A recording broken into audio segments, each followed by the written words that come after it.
Good day, everyone! For today's lesson, we are going to talk about psychological criticism.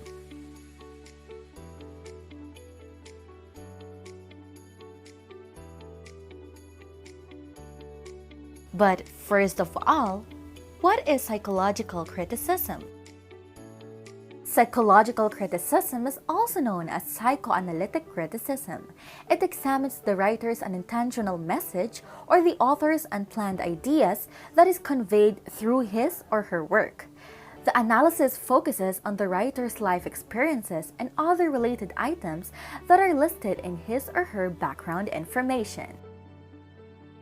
Psychological criticism has a number of approaches, but in general, it usually employs three main points.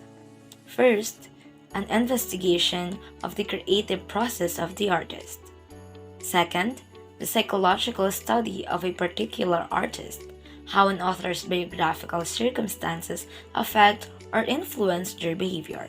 And lastly, the analysis of fictional characters using the language and methods of psychology. Meet Sigmund Freud.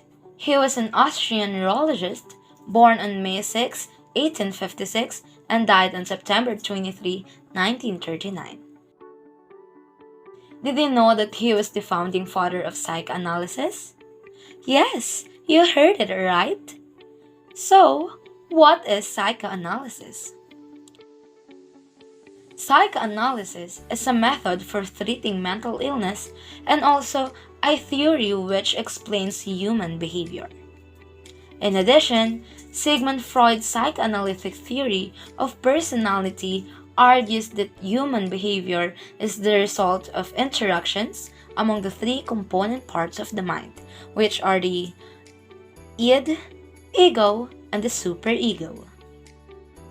To learn more about Sigmund Freud's psychoanalysis theories, according to him, this truly changed our perception of human behavior by allowing authors to investigate new and potentially controversial topics like as wish fulfillment, sexuality, the unconscious, and the explosion of obsessing with thoughts and memories.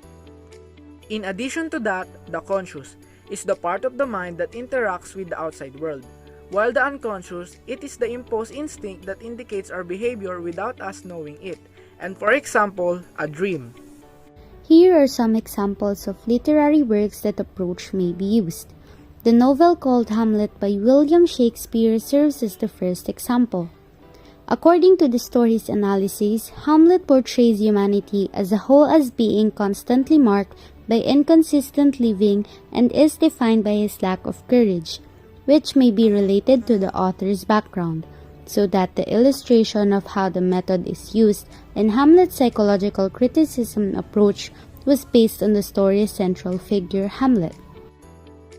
Now, here is another sample review paper of how the approach is used.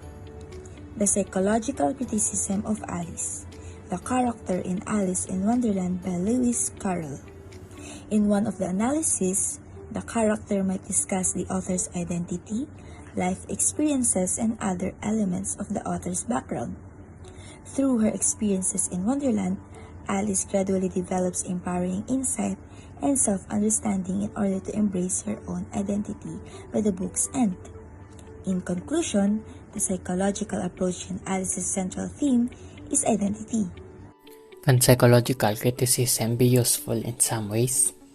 It can be somewhat beneficial, especially if the readers want to know the reasons behind the character's actions.